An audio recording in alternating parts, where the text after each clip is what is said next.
see if this is it. Oh, that's it. You want to use these are what he's done is he's got some old preamps, like the old EMI preamps that they used to record the Beatles with, and these are the TG 500s, and I use these mostly on acoustic guitars, toms, and mainly that. A lot of, if I think of mainly an acoustic instrument, I use those. And then I've got these dual NV99 500s by JLM Audio, and they are just like, they're like the preamps that they use to record Bonham's drums with, and they just, you put a kick drum into it, and you don't need any EQ, any compression. It just gives you the juice straight up. I have used a very slight amount of plugins on the drum kit, but that you won't hear on this song. So we've got that.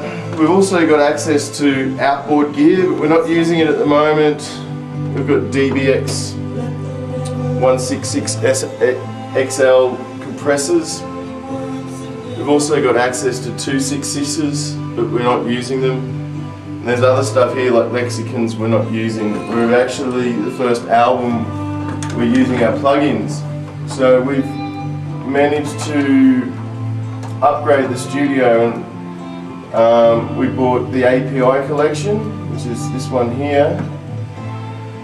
API are like very high-end gear. It's like Neve, SSL, API, same sort of realm. I think, to be honest, API has the best of Neve and SSL, and I reckon it's a good midway point.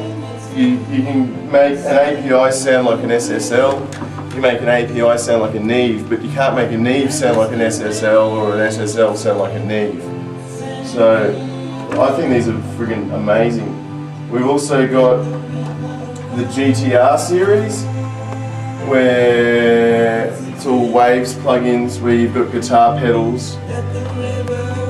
There's also the guitar amp modulators.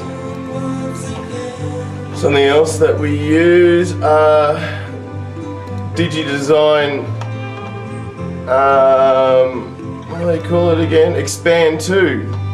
And this is where we get all our string sounds from. They're just absolutely amazing. So what we're doing is using the best of the digital world, best of the analog world, mixing it together. And then what we do is we go out of our desk here on our mix down. We go out, and a little secret that I use, I'm happy to share you with, is I go out of the desk into these dual 99s, and I just get the toasting just where it's just like, you can hear it's sort of using the preamp, but not too much where it distorts, but it just makes it nice and juicy. Then I go back out of the preamp and into another tools rig. This is my own personal rig, and it's exactly the same, except I've got a 003, Work's got a 002, but there's no real difference. But we've got the same ADAT cards. These pre-Sonus ADAT cards are awesome. They're about $1,500, but I use the cards in these rather than the Digi cards. I find these are a lot more cleaner and more juice, I should say. So that's how we do it.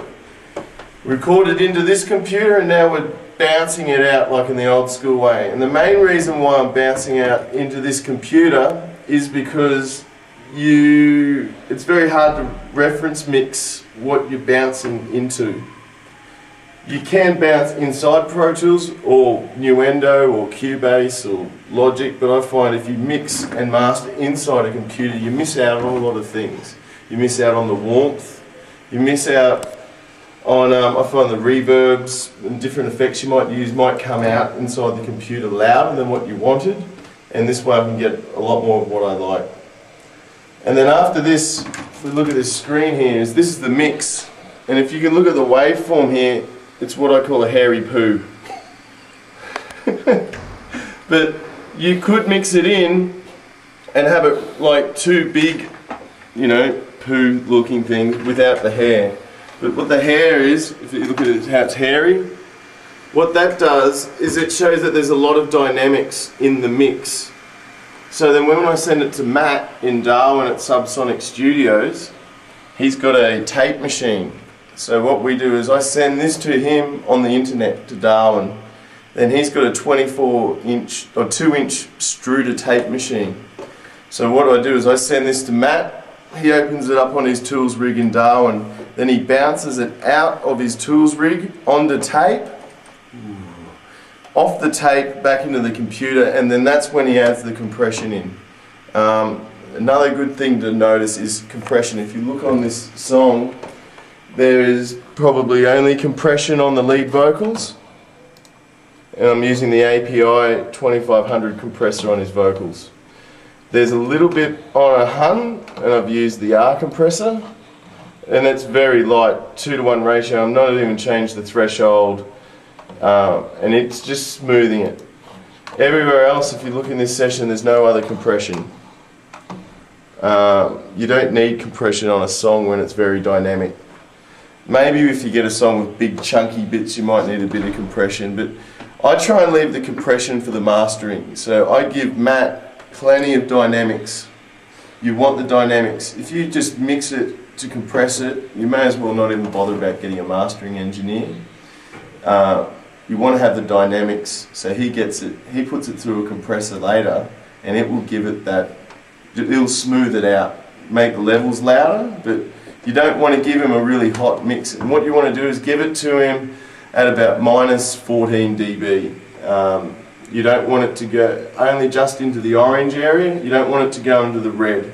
He can bring the levels up, he can put it through the tape. But anyway, thanks for coming to Winanjjikari, and later on we're going to get, Zadok's going to be doing some Pro Tools 101 classes in the next coming weeks, and we'll also be talking about more about Pro Tools and more about microphone placement and stuff like that.